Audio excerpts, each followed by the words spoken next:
Bismillahirrahmanirrahim. Alhamdulillah. Wassalatu wassalamu ala rasulillah. Amma ba'd.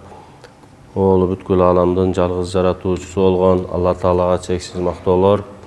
Анын акыркы пайгамбары Мухаммад Мустафа саллаллаху алейхи вассаламга Алланын саламы жана тынчтыгы болсун. Жалпыңыздарга Алланын тынчтыгын, мээримин, берекесин тилеп саламдашам. Ассаламу алейкум ва рахматуллахи ва баракатух. Жума күнүбүз берекелүү болсун. Ушул кайрадан жума күндө сиз менен бизди кайрадан тынчтыкта, бейпилдикте жүз көрүштүрүп турган Алла Таалага дагы бир жолу шексиз шүгүрлөр айталы. Бүгүнкү жума темабыз өтө маанилүү темалардын бири, күнүбүздөгү көйгөйлүү темалардын бири бул тил жөнүндө болмокчу, ушак жөнүндө болмокчу, тилдин апааттары, тилдин кесепеттери тууралуу болмокчу. Шариятыбызда кандай ушул тил жөнүндө эмне деп айтылган, ошолорго токтолобуз. Пайгамбарыбыз саллаллаху алейхи вассаламдын хадисинде ла ястакимул иманул абди хатта ястакима калбуху ва ла ястакимул калбуху хатта ястакима лисануху. Ошо иман бир пенденин дейт, иманы ошол анын жүрөгү тынчтыкта болмоюнча анын ыйманы туура болбойт. Мындайча айтканда, ыймандуу болбойт дейт да, жүрөгү тынчтыкта болмоюнча. Ал эми тили туура болмоюнча анын дагы жүрөгү тынчтыкта болбойт деп пайгамбар саллаллаху алейхи вассалам өз хадисинде айтат. Мындайча айтканда, ошо тил ошо тынчтыкта болгон болсо, тил жакшы сөздү сүйлөгөн болсо, тил жаман нерселерден, жаман сөздөрдөн, ушактан, гыйбаттан тынч болсо, аман болсо, ошолордон арылган болсо, анын жүрөгү тынч болот. Анын жүрөгү тынч болсо, демек анын ыйманы туура болгон болот, ыймандуу болгон болот дейт. Болбосо, тескерисинче болсо, анда ошо ыйманына чейин доо кетет дегендик деп түшүнсөк болот. Пайгамбар саллаллаху алейхи вассалам хадистеринде Муаз бин Жабал сахаба, о Алланын элчиси, ушу биз сүйлөгөн нерселерибизден сурак соолго тартылабызбы деп сураган. Пайгамбарыбыздан сураганда пайгамбарыбыз айткан: "Ябна Жабал, ва хал якубун наса финнари ала манахирихим илла хасаидул алсинатихим". Эй Ибн Жабал, инсандардын ошол жүзү менен жерге каратылып алып сүдүрөлүп, ошолордун мындайча айтканда тозокко киришинин себептеринен дагы ошол алардын сүйлөгөн сөздөрүнөн келип чыккан нерсе экендигин сен билбейсиңби деди. Мындайча айтканда, сенин ошол сүйлөгөн сөзүң аркылуу анан кийин ошо жүзүң мындайча айтканда бутунан тартылып, башы менен сүдүрөлүп кирген адамдар ошо тилдин айынан экендигин билбейсиңби деп жооп берген да. Көрдүңүздөрбү? Өтө маанилүү да. Ибн Масуд мындай деп айтат эле дейт. Эй тил деп өзүнө карап айтат экен да. Эй тил, о тил, сен сүйлөсөң, жакшы нерсе сүйлөгөн бир жеңишке жетесиң. Жаман сөз сүйлөө, ошо бушаймандыктан өзүңдү куткарып каласың деп айткан экен да. Сүйлөсөң жакшы сөз сүйлө дейт. Мына азыр күнүбүздө деле көрүп жүрөбүз, ошо тилден сүйлөп коюп, туура эмес сүйлөп коюп, туура эмес маалымат берип коюп, ушак айтып коюп, же жаман сүйлөп коюп, ошонун аркасынан анан бантип, бул дүйнөдө эле ошондой жазасын тартып түрмөгө чейин отургандар бар. Ошолордун баардыгы эмне? Тилден болуп атат да. Көрдүңүздөрбү? Ошондуктан тил жакшы сүйлөө жеңишке ээ бол дейт. Болбосо ошо жаман сөздөрдөн этияттагы ошо бушайман болуп каласың, болбосо ошо тилдин аянан дейт да. Бизде жакшы сөз бар го, макалдарда деле ошо буттан тайган эмне дейт? Турат дейт. А тилден тайган ошо жоопко тартылып калат да. Тил үчүн биз жоопкер болуп калабыз. Пайгамбар саллаллаху алейхи вассалам өз хадисинде: "Ман каффа лисанаху сатараллаху ауратаху, ва ман малака гадабаху ва қахухуллаху адабаху". Эгерде ким дейт, ошо тилин тыйган болсо, Алла Таала анын айыптуу абалдарын дагы тыйып коет. Мындайча айтканда, ошону жаап коет дейт да. Бир жерде ушундай сүйлөй турган мүмкүнчүлүк болуп калды, ошону өзүңүздү тыйып койдуңуз, токтотуп койдуңуз тилиңизди, ошону Алла Таала да сиздин айыбыңызды ошол жерден токтотуп койду, жаап койду да. Ар ким кимде дейт, өзүнүн ачуусу келип турган маалда ээ болгон болсо, ошо ачуусуна жини келип турган болсо, ошончолук өзүнө ээ болгон болсо, Алла Таала аны азабынан куткарат деп пайгамбарыбыз саллаллаху алейхи вассалам хадисинде айтып атат. Мына көрүңүздөр, ошо тилде көп мындайча айтканда апаат, балелер бар экендигин билсек болот. Пайгамбарыбыз хадисинде ким Аллага ишенген болсо, жана кыямат күнүнө ишенген болсо, жакшы сөз сүйлөсүн, болбосо уну чыкпасын дейт. Эки нерсени сунуш кылып атат да бизде. Ошол бирөөлөр менен сүйлөшүүдө жакшы сөздөрдү сүйлөшүбүз керек экен. Эгер ушунчолук эле бир араздашып, жаман сөз сүйлөй турган учур келип кала турган болсо, анда ошол тилди тыйыш керек экен да. Ошол нерседе токтотуш керек экен. Ошол жаман сөз сүйлөп, аны менен теңтайлашып, айтышып, акыйнеге айтышып, кыйкырышып, бакырышып, ар бир сөз үчүн кыяматта эмне болуп калат экен? Жоопкер болуп калат экенбиз да. Ошондуктан ким мындай айтып аткан, мындайча айтканда Кудайга ишенип атса, ким акыретке ишендиби, момун мусулманбы, демек жакшы сөз сүйлөсүн, болбосо тилди тиштесин дейт да. Ухзун лисанака илля мин хайрин фа иннака бидалика таглибу шайтан. Пайгамбарыбыз хадисинде айтып атат, сен ушул жакшы сөз сүйлөгүн, ошол жакшы сөздөн башкасында сен өзүң тилиңди тыйгын дейт да. Өзүңдүн тилиңди тыйгын, сен ошону менен, себеби сен ошону менен шайтанды жеңген болосуң дейт. Демек, ошого ээрчип, мындайча айтканда ачууга алдырып, сүйлөп, кыйкырып, бакырып, сөгүнүп, урушуп, ошо шайтандын амалына кошулуп калган болосуң дейт. Демек, шайтандын амалына кошулгандан кийин эмне болот? Кыяматта сөзсүз жоопкер болуп калабыз. Эми ошо тилдин апааттары биринчиси эле өзүнө керексиз болгон нерселерден узак туруу, пайдасыз нерселерди. Кээде жөн эле сүйлөшүп, сөз атышып тура берет. Же болбосо телефондон деле эмне сөйлөгөн маанисиз да. Же динден жок, же бир билимден жок, жөн эле мындай кылдың, манан турдуң, уктадыңбы, жөн эле сүйлөй берет да. Пайдасыз сөз, жана тузсуз сөз деп коет го. Ошондой нерселерге сүйлөй берүү дагы бул жакшы нерсе эмес экен. Керек болсо өзү тиешелүү болбогон нерселерге деле аралашып кетет да. Мисалы, мин хуснил исламил мар'i таркуху ма ла я'нихи. Пайгамбарыбыз хадисинде айтып атат, өзүнө тиешеси болбогон нерселерди таштоосу, аралашпоосу ошо мусулманчылыктын бир жакшы аламатынан дейт да. Өзүнө тиешелүү болбогон нерсе. Мисалы үчүн, эч сизге тиешеси жок, ошого кыпчылап эле аралашып эле, урушуп, ошого сөз талашып, азыр соц тармактарда деле кирип алып, билсе деле, билбеген деле азыр. Бар эле баягы чала молдос деле, башкасы деле эмне кирип алып эле динден сүйлөп, динден фатва берип, мындай болсо харам болот, мындай болсо мындай болот деп коюп эле сүйлөп атат. Өзү эчтекени окубаган, билбейт. Аралашып алып эле ошол нерсеге кирип, өзүнө тиешелүү болбогон нерсени ташташ керек да. Сизге тиешеси жокпу, демек ал нерсеге аралашпаңыз. Андан кийин көп сүйлөө дагы. Мисалы үчүн ушул сүйлөөдө дагы ар бирине жоопкер болуп калабыз да. La khayra fi kathirin min najwahum illa man amara bi sadaqatin aw ma'rufin aw islahin baynan nas.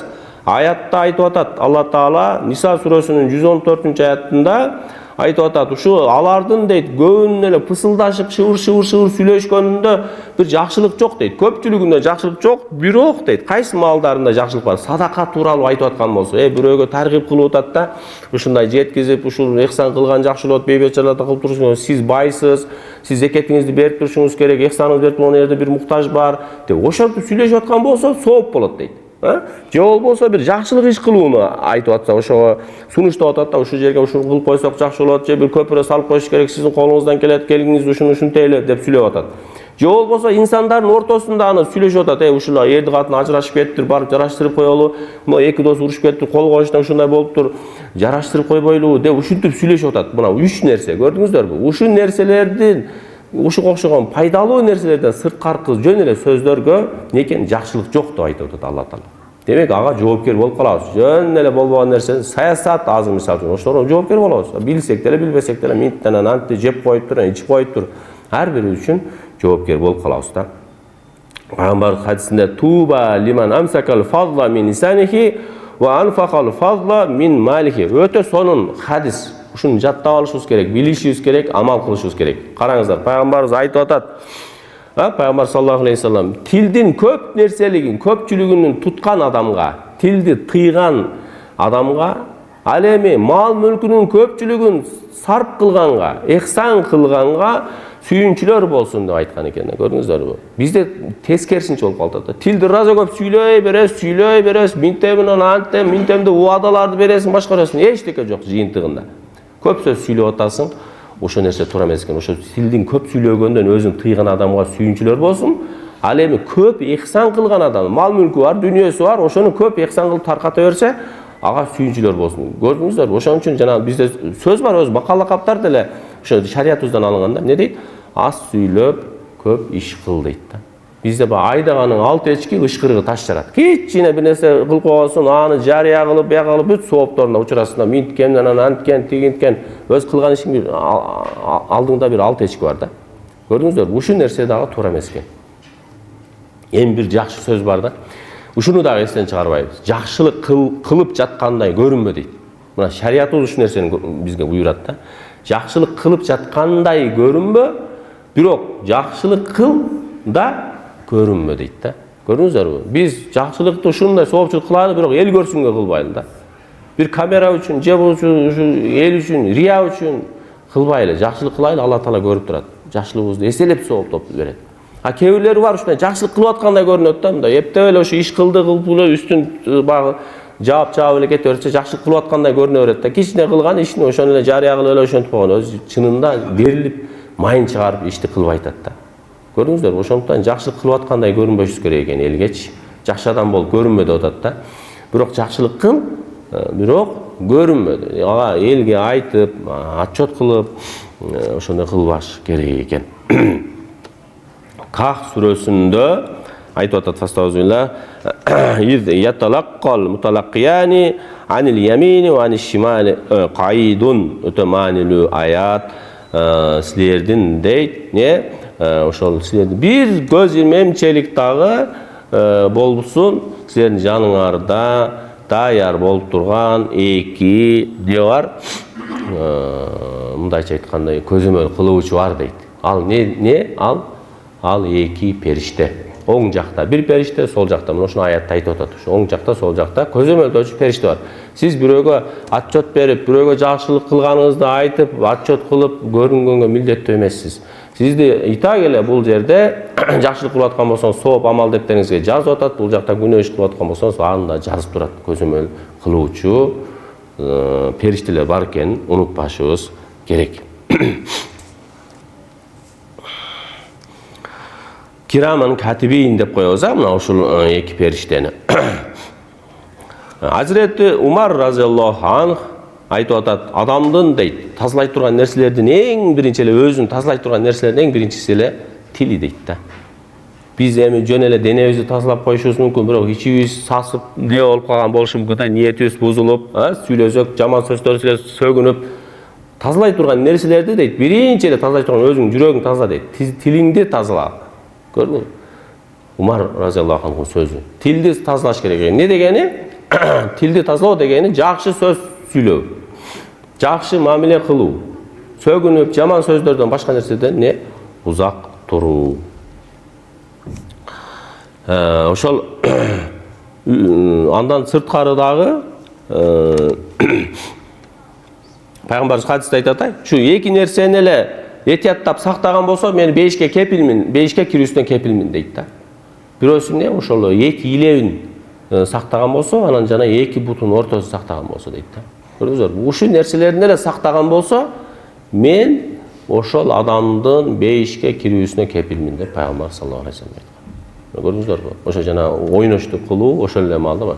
Ойноштук кылуу дагы мисалы үчүн ал жөн эле мисалы үчүн оңой эле нерсе эмес, мисалы үчүн барып таап кылып ошо нерсеге мээнет убакыт кетет да. Тилге бирок андай нерсе кетпейт да. Азыр эле сүйлөп койсоң болду, кетет. Бул баланча анакей кыйшык келип атат да, аксап деп койдуң, болду. Досторуң менен сүйлөп көзүң менен ыңдап коесуң, да келип атат, ана кыйшаңдап келип атат деп койду. Ана кел келип атат. Болду, ошол сөздөрүң менен эле болду. Айша энебизден дагы мындай риваятта келет да. Ошо пайгамбарыбыздын жубайларынан бирөөсү кирип кеткенде, ой кичинерээк деп ой коет да. Анан Айша дейт, сенин ушул сөзүңдү деңизге тамчы болуп түшкөндө деңизди булгамак дейт да, ошол сөзүң. Көрдүңүздөр? Жөн эле сөз үчүн, ой кичинерээк деп койгондугу үчүн ушундай нерсе бар. Биз канчалаган тилибиз менен эле көп нерселерди күнүнө эсептеп коюшубуз керек. Канчалаган нерселерди айтып коюп атабыз, канча нерсени сүйлөп коюп атабыз, дүйнөлүк жөн эле сөздөрдү сүйлөп коюп атабыз. ушактарды сүйлөп коюп атабыз, жөн эле бош туз жок сөздөр сүйлөп атабыз. Ар бир үчүн мына жерде эки периште көзөмөлдөп турганын билишибиз керек. Бул ошон үчүн айтып атат да, эки тилин тыйса бейишке деп. Биз азыр бул зынага караганда ошого айтып атканда жеңил да. Сүйлөп койсоң кетип калат да. Ошо ойдон тилди карап не деп жумшак. Ошон үчүн ошо тилди сакташ керек, жана тилди биринчи тазалаш керек. Ушактан, гыйбаттан. Бул нерсе айтылып койду, эмне болду? Жок, анын акырети жаман болот да. Эмнеге? Мисалы үчүн кыйшык келип атат деген болсо, ошонун акысына кирип калдыңыз сиз. Анын акысы эмне болот? Ал билбеди, укпады. Акыретте мына сен ушундай делген дейт, анан ага кабар берилет, анан алдыңызга келет, менин акымды бер деп. Анан ошондо сиз намазыңыз менен, орозоңуз менен соопторуңуз топтоп баргансыз, мечит салгансыз, сооптуу амалдарды баргансыз, миллион соопторуңуз барган. Анан ошол жерде анан кийин 100 соопту ага, 1000 соопту буга, аны кыйшык дегенсиз, буну кәл дегенсиз, буну кәр дегенсиз, буну аксап базат дегенсиз, ымдагансыз, жанантип көрсөтүп бергенсиз, мынтип келет деп кыймыл аракет менен көрсөтөт. Ошолордун баардыгы гыйбат да. Керек болсо. Инна бадалданна исмун. Бадалданна исмун. Кээде күмөн кылып коесуз, билбей туруп эле, ушу машина алган болсо, бул прокурорда бирөөдөн пара алганда, анан ол сот ошону алып коюп анан кылганда, паракорда уже зулумдук кылып эле алып койгон, тартып алганда буну, буну мынтип алган деп ишиңизден. Бирөө жерде бир акча түшүп калган болсо, алган болсо, анан уур экен дейсиз, ал балким мечитке апарып берет, эгесин билеттир, ошого апарып берем деп алгандыр. Билбей туруп бияктан күмөн кылып кое бересиз, жаман күмөн. Ошо үчүн дагы жоопкер болот адам. Жаман күмөн, кээ бир күмөндөр күнөө болот деп атат. Тил биякта турсун, күмөн менен ичинден. Ар бир адамга керек болсо, биз жакшы ойдо болушубуз керек. Жакшы ой күтүшүбүз керек. Көрдүңүздөрбү? Аны акысын бересиз. Ар биринин ошону таргат бересиз. Мисалы үчүн кээдечи группа ой күнөө кылынат да. Мисалы үчүн кыргыздар ушундай калып келет. Нарындыктар паланча келип, кара сулуктар ушундай калып келет дедиңиз. Ошолорду канча миллион болсо ошолордун баарын гыйбат кылган болосуз да. Казактар тигиндей, тажиктер мындай деп койдуңузбу? Ошолордун баардыгына үстүнө мындайча айтканда доомат кылган болосуз. Өтө чоң гыйбат, күнөө. Ошончо адам эртең сиздин алдыңызга келип акыңызды алат. Ошон үчүн мен ифлас дегенде, ифлас деген ким деп пайгамбарыбыз сахабалардан сурашкан. Анан сахабалар айткан, банкрот болгон адам, бул дүйнөдө эчтекеси жанында калбаган адамды айтабыз деген да. Анан ошондо айткан, ал бул дүйнөдөгү эмес, акыретте банкрот болгон жаман дейт да. Сооптуу амалдар менен баргансыз, бирок гыйбат кылгансыз, ушак кылгансыз, жаманатты кылгансыз, тилиңизди тыйбагансыз да, мындайча айтканда. Көрүнгөн эле уруп бергенсиз. Досуңузду саткансыз, жубайыңызды, бала чагаңызды, ата-энеңизди жамандагансыз, кол кошунаңызды жамандагансыз, баардыгын анан ошол жерде акысын алып, өзүңүздө эчтеке калбай калат да. Өзүңүздө эчтеке калбаганда да келет, анан менде да ушинтип ушак кылгон. Берейин десеңиз эчтеке жок. Анан анын дагы тоо урдаган деген күнөөсү бар, лапата урдаган деген да бир күнөө иштери бар да анын дагы. Анан анын күнөөсүн эмне кыласыз? Мойнуңузга аласыз. Ошентип анан эсептелүү болот да. Анан эмне дейт мына жебеген самсага пул төлөйт дейт го. Ошондой болот. Бул дүйнөдө кылбаган нерсеңизди кылды болуп, анан азабын тартасыз да. Мына ошону ифлас дейт. Көрдүңүзбү? Өтө бул күнөө. Акыркы керек болсо ушу акыркы мына соц тармактарда, телефондордо ушулар баарын жана подельция кылып коюп, ушак. Ошол деле ошол. Сөз тил менен кылыш эмес. Колуңуз менен башкаңыз менен бирөө ушак кылып койду, бер жаман же мындай кылып атат, жеп атат деп койдуңуз, ошону подельция кылып койдуңуз. Ошону сиз да 100 адам болсо 100 адамга ушак кылдыңыз да. Ошонун баардыгы эсеп кылсак көп. Ошон үчүн айтат, Ках сүрөсүнүн 16-17 аятын окуп коюңуздар. Силерди бир убакыт көз илмемге дагы таштабай карап турган, көзөмөлдөп турган эки күзөтчү бар дейт. Өзөтчүнү коюп койдук дейт. Кирамен катибин. Ар бирин жазып туруп, ошон амал дептерлерден том болуп алдыбызга коюлат, жазылат. Эч бир калып кетет. Фамай яман мискола зарратын хайрайяра, вамай яман мискола зарратын шаррайяра. Кимде ким кыпынчалык бир жакшылык иш кылган болсо, ошонун соогун берем. Соогун алат. Кимде ким кыпынчалык. Кыпын деген көзгө көрүнбөгөн кичине бир майда атом да. Кыпынчалык жаман иш кылган болсо, ошонун жазасын тартат дейт. Eч качан калып кетпейт, бекинип калып кетпейт. Же болбосо сиз бирөөгө жакшылык кылып койдуңуз, эч ким көрбөй калды да. Аны жазып койгон, Алла Таала эселеп соом берет. Аны сиз айтышка милдеттүү эмес бирөөгө, мен ушуга жардам берип койдум, мен мечиттин светин төлөп койгом, анан бирөө ач калган экен, бир кабыл таштап койдум. Ал не дейт? Куранда жакшылык ишти 700 эселеп сооптуу кылып беребиз дейт. Бир башакка салыштырат да, башактан 7 сап чыгат, ар бирине 100дөн 700 эселеп берет. Бир будай дексеңиз ошондой чыгат го деп салыштырып атат Кудай Таала. Силер жакшылык кылып койгула, бир 700 деп эселеп беребиз дейт. А бирок ал Алланын ыраазылыгы үчүн болуш керек да. Эл үчүн болуп калса, рия болуп калса, жана 700 сооптун 699 болот, бардыгы жуулуп кетет. Көрдүңүзбү? Ошон үчүн Алланын ыраазылыгы үчүн амал кылууга аракет кылышыбыз керек. Мына аятта айтып атат: "Ва кунна нахуду мал хайзин." Биз дагы ушинтип күнөөлөрдүн деңизинде чөмүлүп жүргөн экенбиз деп өкүнүшөт дейт. Күнөөлөрдүн деңизи деп коет. Деңиз күнөө да. Ушунчалык күнөөлөргө батып эле жүрө берген турбайбызбы? Тилибизди ушинтип сүйлөп кое берген турбайбызбы? Деп азабын тартып атканда ошол жердегилер ушинтип өкүнүп айтышат экен аятта. Көрдүңүздөрбү? Мына Муддассир сүрөсүнүн 45-аятты карап койсоңуздар болот. Иннар ражула ятакалламу би калимати мин ризваниллахи ма ядунну ан таблуга бихи ма балагат фа яктубуллаху биха ризванаху ила яумил кияма. Ушундай бир адам, акыйкатта бир адам Алланын разы боло турган бир ушундай сөздү сүйлөйт, жакшы бир сөз сүйлөйт, аны канчалык бир жогорку даражага алып бара турганын бир ойлоп да койбойт. Бирок Алла Тааланын даргөйүндө ошо кыяматка чейин аны мындайча айтканда ошол сооптуу кылып амалдарды жазып турат дейт Кудай Таала. Аны бирок бир кул билбейт. Бирөөгө ушунчалык жакшы сөздөр сүйлөйт, жакшы мамиле кылат. Аны бирок инсан билбесе дагы Алла Таала ушунчалык даражасын көтөрүп, соопторду жазып кое берет дейт. Тескерисинче ушундай бир адам Аллага жакпаган, казабы келе турган, каары келе турган бир ушундай сөздөрдү сүйлөйт, чужукка жеткизип сүйлөйт дейт го, жана көңүлдү калтыра турган ушундай жаман сөздөрдү сүйлөйт. Бирок аны ушунчалык жаман жакка алып бара турганын билбейт. Алла Таала ошол себептүү кыямат күндө аны ошонун мындайча айтканда алейхине деп коет. Ошого каршы жаман мындайча айтканда күнөөлөрдү жазып койгон ал билбейт дейт да. Ошондуктан ар бир сүйлөнүп аткан сөзүбүздүн жообу бар экендиги, аны дагы жазып туруп аткандыгын баардыгыбыз билишибиз керек. Азыр ушундай болуп калды, аялдар илгери ушак жеде, азыр эркектерде деле ошондой. Төртөө болсо, бирөөсү наракка барып нарак алып келейин десе, ошого атака салат, ушу тез эле тайраталы өзүнчө такоо болуп көрүнө берет дейт мисалы үчүн. Аны да беркиси келсе, экөөсү берки үчүнчүсүн жамандайт. Ушундай акыбалда болуп калды да. Чыксаң 10 метрден эле нарак ажырасаң эле ошентип бири-бирин жамандай турган болуп калды. Билбат, бул дүйнөдө билбейт. Кыяматта дейт. Бирөө ушундай досторун жамандаган, туугандарын жамандаган, кол кошуналарын жамандаган, ушундай ушак ибаттарды кылган, азапка барарда өзүн амал дептерлерин, элдердин амал дептерлерин коюлуп атканын көргөндө мен да ушундай болуп шерменде болгум келбейт. Мен тозокко кеткенге ыраазымын деп мындай кетенчиктейт дейт да. Көрдүңүзбү? Кетенчиктейт экен. Мен алдында шырмызың болгум келбейт. Мен паланча деген досумун шырмын гыйбат кылгам, ушак кылгам, аркасынан сүйлөгөм, жаман сөз менен сөккөмүн, тууганым мындай дегенмин, ата-энем мындай дегенмин, кол кошунан мындай дегенмин.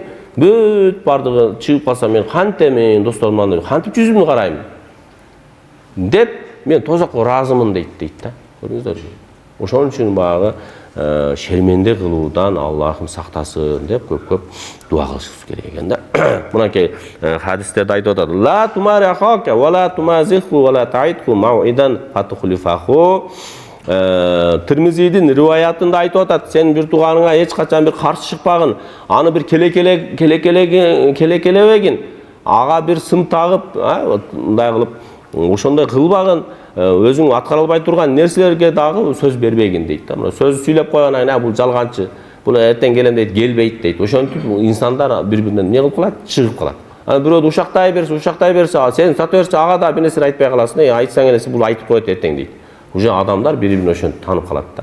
Көрдүңүздөрбү? Ошондуктан бирөөнү келекелеп, бирөөнү да хадистерде айтат, ошол бирөө бир мүшкүл ишке түшүп калган болсо, ошону келекелебегин дейт.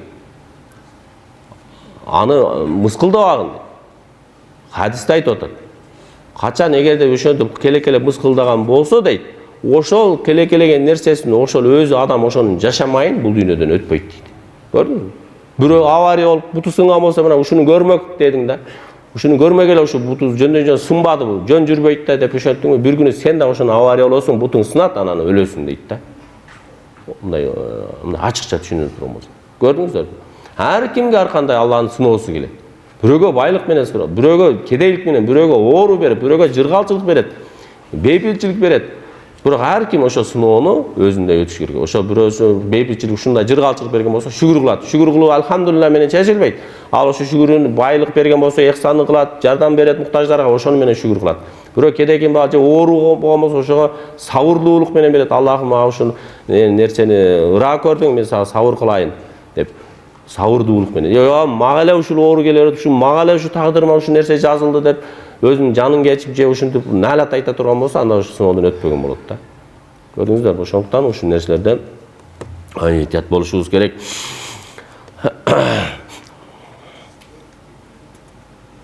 La yastakmilu abdun haqiqatal imani hatta yadaul miraa wa in kana muhiqqan.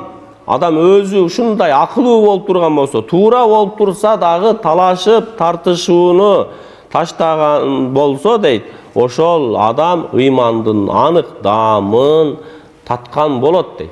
Мына бирөө менен тартышып атасыз, ал жахил да.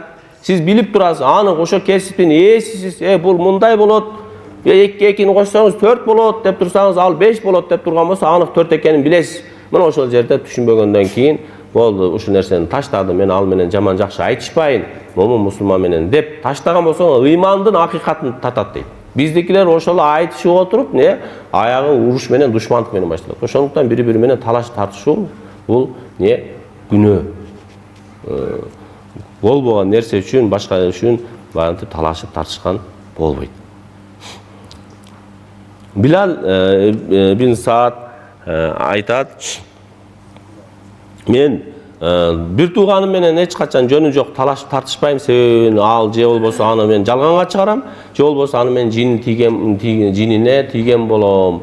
Ошондуктан мен бир тууганымды сыйлаймын, аны менен талашып тартышпаймын дейт. Талашып тартышуу жакшылык алып барбайт да. Ошону менен бир нерсе деп коет, анан эртесин өчөшүп калат, ал эмкиде мен жеңишим керек дейт. Мына ошентип анан өчөшүп душмандыкка айланып кетет. Ошол нерсе үчүн, ошон үчүн тилди мындайча айтканда сакташыбыз керек болот.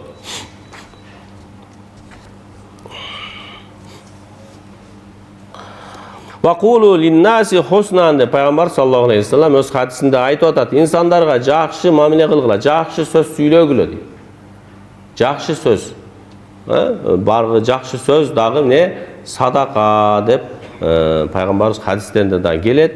Ошондуктан эч болбогондо жакшы амал кыла албасак, же болбосо жакшы сооптуу иштерди кыла албасак, эч болбогондо элдер менен жакшы сөз сүйлөйлү, элдердин көңүлүн көтөрө турган сөздөрдү сүйлөйлү. Мына ошол жакшы сөз менен дагы жакшы сөз жан эргитет. Жакшы сөз не дейт? Жыланды ийинден чыгарат дейт да. Жакшы сөз жыланды, ошончолук жылан биз үчүн эң коркунучтуу душман да. Ошону дагы ийге келтиресиң, сен жакшы мамиле кыла бер, жакшы сөз сүйлөй бер, ошо менен ийге келет деп атат да. Көрдүңбү? Ошондуктан жаман сөздөрдөн, ыплас сөздөрдөн, мына ошол нерселерден өзүбүздү сакташыбыз керек экен. Жана таш менен урганга не дейт? Аш менен ургун дейт. Бирөө таш ыргыта берет, бир күн ашка чакырың, чайга чакырың, чай бериң, даам таттырың. Мына ошо менен жакшы сөз сүйлөй бериң. Бир күнү ошентип, ал дагы бир күнү сизге жүрөгү жумшайт десек болот. Хадистерде вайда хуйейтум би тахиятин фахайю би ахсана минха ау руддуха. Пайгамбарыбыз хадисинде кечиресиздер, бул аятта айтып атат, Ниса сүрөсүнүн 86 аятында, силер бирөө менен саламдашкан маалыңарда ошол саламга жооп бергиле, жана ошондон дагы жогорураак даражада саламга жооп бергиле дейт да. Мисалы үчүн ассаламу алейкум десе, ва алейкум ассалам ва рахматуллахи ва баракатух деп андан дагы көбүрөөк бергиле. Не деген ассаламу алейкум дегени? Бул жакшы сөз, жакшы бир дуа.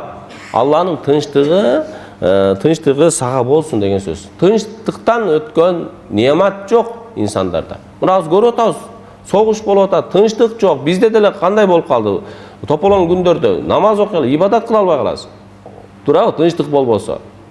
Тынчтык болсо анан кийин ибадат болот, тынчтык болсо өнүгүү болот, тынчтык болсо анан кийин тынч жашоо болот, бактылуу жашоо болот да. Ошо тынчтыкты каалап, ассаламу алейкум деген эң жакшы сөз. Ошону дагы салам бергиле, саламды жайгыла деп атат, жана ошо саламга жакшысы менен жооп бергиле деп атат. Ал калимату таййибату садакатуна хадисте келди. Жакшы сөз бул дагы өзүнчө бир садака болот. Ушунчалык эгер адамдар ойлош керек, мен байлык бере албай калдым, сооп кыла албай калдым, мечит сала албай калдым, көпүрө сала албай калдым деп адам эч кыжалат болбош керек. Адам өзүнүн жакшы кулк мүнөзү менен, өзүнүн мамилеси менен, өзүнүн жүрүм туруму, сөзү менен деле соопчулук амалдар кыла берсе болот. Бүгүн күндө канча адамга салам бердим, канча адам менен жакшы сөз айттым, канча адамга мисалы үчүн аятты жеткиздим, же хадисти, же болбосо жакшы сөз сүйлөп көңүлүн көтөрдүм деп ошону менен эсеп кыла берсин. Тилинин канча нерседен тыйдым десин. Мисалы үчүн ушак болуп атса, ошол жерде туруп алып кулакты сүйүп коюп, анан аны башка жака жеткизип же болбосо сүйлөбөсө дагычы, ошону уккан дагы ошону күнөөкөр болот. Ошон үчүн бирөө сүйлөп кетип аткан болсо дагы контролдоп туруш керек. Мисалы үчүн жакшы сөз менен кетип аткандан кийин бир маалда эле караса саясатка өтүп кетип, бир маалда жамандап кетти. Токтот, ушак гыйбатка кирип кетти, бирөөдүн акысына кирип кетти.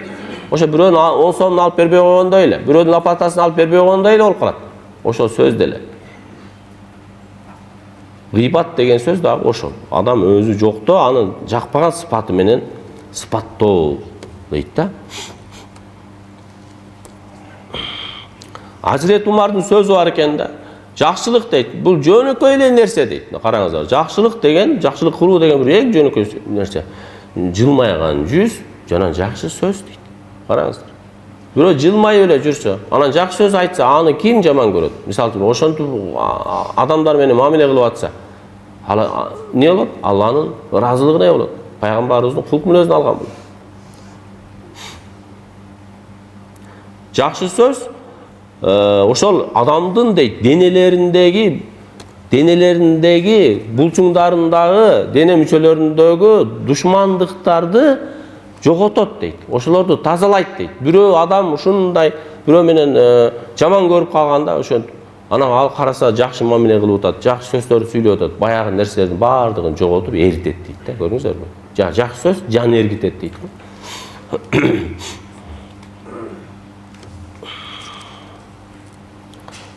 Ошол Раббиңди дейт.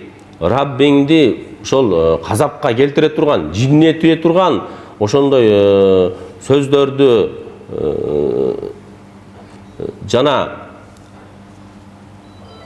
досторуңдун дейт, ыраазы боло турган сөздөрдү сүйлөөдөн өзүңдү сараңдык кылба дейт. Ошол нерселерди, жакшы сөздөрдү мындайча айтканда аянба дейт да. Үй бүлөңө болсун, башкага болсун, кол кошуна, досуңа аянба. Ошол жакшы сөз менен жакшы мамиле пайда болот. Жана жакшы сөздөн, жакшы мамиледен кийин сооп дагы болот. Адамдардын ортосунда бири-бирине болгон жылуулук, махаббат пайда болот. Ошондуктан ар бир жакшылыктын аркасында Алланын сообу да болот. Ошондуктан сөздөрдүн да жакшысы бар. Жана машинада айдайт го, терип айдайт да. Ямалардан уруп эле кете бербейт да. Жол экен деп элечи. Сөз экен деп эле сөздү да уруп кете бербеш керек да. Сөздү да тандап сүйлөш керек. Жакшысын, ушуну айтсам эмне болот, көңүлүнө алып калбайбы? Анан ушуну сүйлөп койсом капа болуп калбайбы? Мына ошентип тандап сүйлөш керек. Сөз деп эле сүйлөй берген болбойт. Сөздүн да жакшысы бар. Амалдын да жакшы, жамалы бар да. Амал десе эле кылып кете берген болбойт. Ошонун да жакшысы бар. Шариатта сунуштаган амалдар бар. Мына ошол сөздө да ошондой. Жакшы сөз сүйлөсө, адам ошол соопту дагы алат. Баягы тилиңди тый дейт го, ошол жамандыктардан, өзүңдү бушаймандыктардан сактайсың.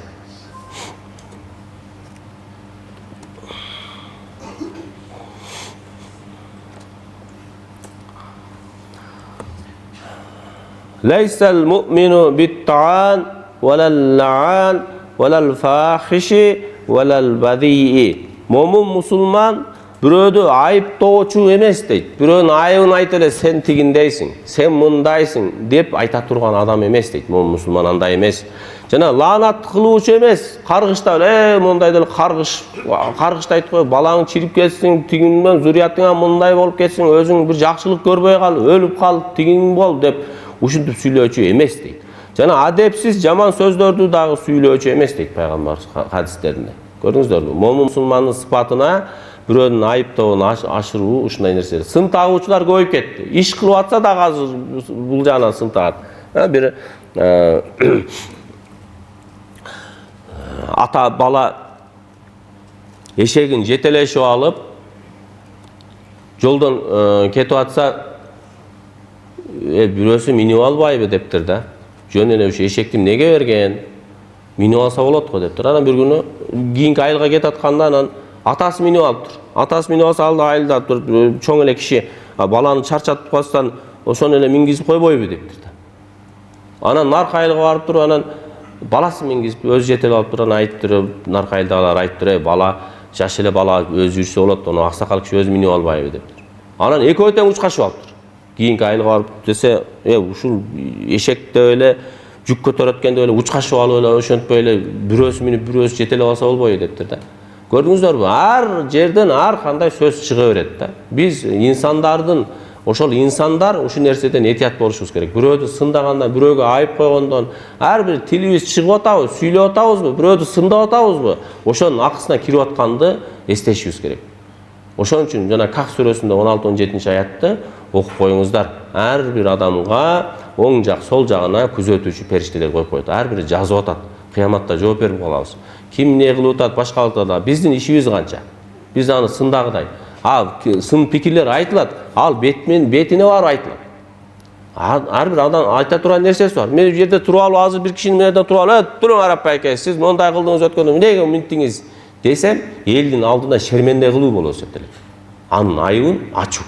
Анын айтыш эрежеси бар. Бул туура эмес иш кылган болсо, секин комнатага кирип, Арап байдамла, мону мындай кылып койсоңуз, ушул жерде ката кетип калдыңыз десеңиз, аны башка эч ким укпайт. Өзү ошону кабыл алса, туура кабыл алат да. Көрдүңүздөрбү? Элдин алдында айтуу башка, өзүнчө жүзмө-жүз болуп күзгү болуу башка да. Көрдүңүздөрбү? Ошондой. Ошончолук эле бир нерседе ошон сын пикир айтыш келсе, жакшыдан алып жазып, аны приемуна алып барып, өзүнө жеке берип коюңуз. Анан ошондон сиздин жакшылыгыңыздан пайдаланса, пайдаланып калат. Анын дагы өзүнүн эрежелери бар.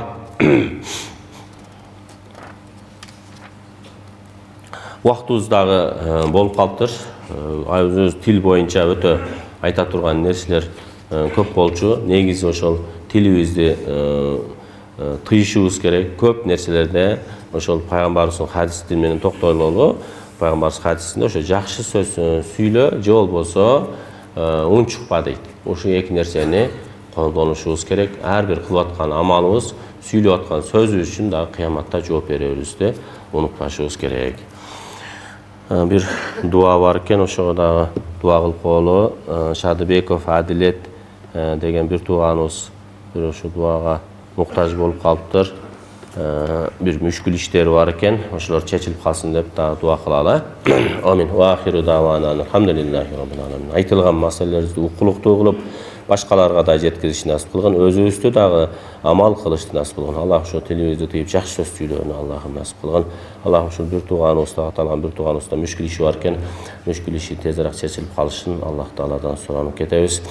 Аллахым бул дүйнөбүзгө дагы жакшылыктарды берген, ахиретибизге дагы жакшылыктарды берген. Аллахым мамлекетибизге тынччылык, бейпилчилик берген. Мамлекет башларыбызга дагы адилеттүүлүк менен башкарышты Аллахым насип кылгын. Ва ахиру давана алхамдулиллахи роббил аламин. Бирахматика я архамар рахимин.